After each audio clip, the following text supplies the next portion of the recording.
E vamos iniciar o SIC News de hoje falando sobre eleições.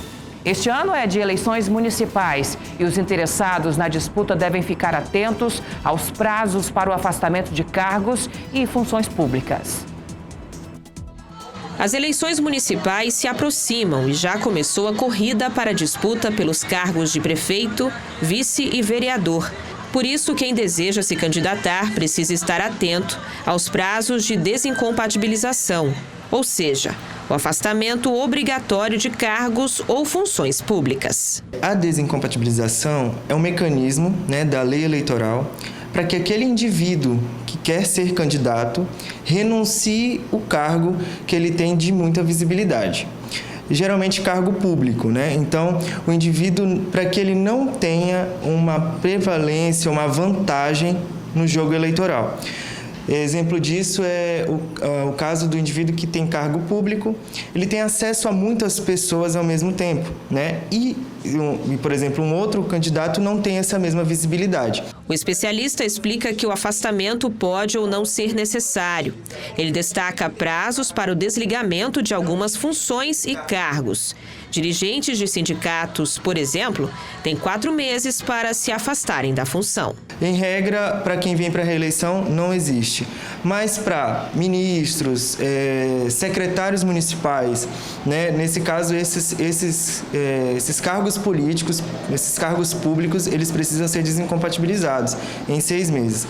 Caso de dirigente sindical é diferente, é 4 meses, E o jornalista, existe uma especificidade aí, porque o jornalista que apresenta programas de TV e rádio, esse sim, a partir do dia 30 de junho de 2020, precisa se desincompatibilizar, ou seja, não aparecer mais nos programas, Se o cidadão que pretende sair candidato não respeitar o prazo de desincompatibilização da função ou cargo público, ele poderá ser considerado inelegível pela Justiça Eleitoral. Caso o interessado tenha dúvidas, pode consultar o site do Tribunal Superior Eleitoral, que disponibiliza a lista de cargos, funções e prazos para desincompatibilização. Alguém que tem um cargo público talvez não saiba, mas ele precisa sair ele precisa renunciar a essa função. E isso pode gerar uma impugnação a essa candidatura. Por exemplo, o cara pode ser até um bom candidato, mas se ele não sair da função dele, não renunciar à função, ele pode ter ali que responder uma impugnação à candidatura dele e, em consequência, até uma possível inelegibilidade futura.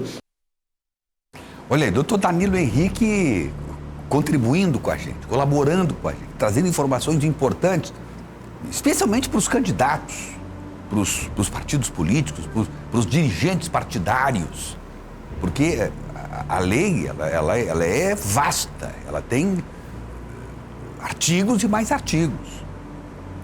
E toda eleição tem alguma modificação importante. Então é sempre muito bom você prestar muita atenção, reler o que diz a lei eleitoral, porque pode ter pegadinha no meio. Com relação ao calendário, isso é importantíssimo que seja observado. Porque em muitas questões, você pode ter um bom advogado, ele pode resolver algum problema, algum tipo de irregularidade que você tenha, porque o advogado, às vezes, ele usa de alguns artifícios e artimanhas, enfim, que pode convencer o juiz. Agora, tem algo que é irreversível, é o não cumprimento do calendário. Se você não cumprir o calendário, se você não se desincompatibilizou, por exemplo, no dia correto, não tem mais volta. Não há advogado que possa resolver a sua vida com relação à sua candidatura. Então, muita atenção, especialmente com relação ao calendário eleitoral.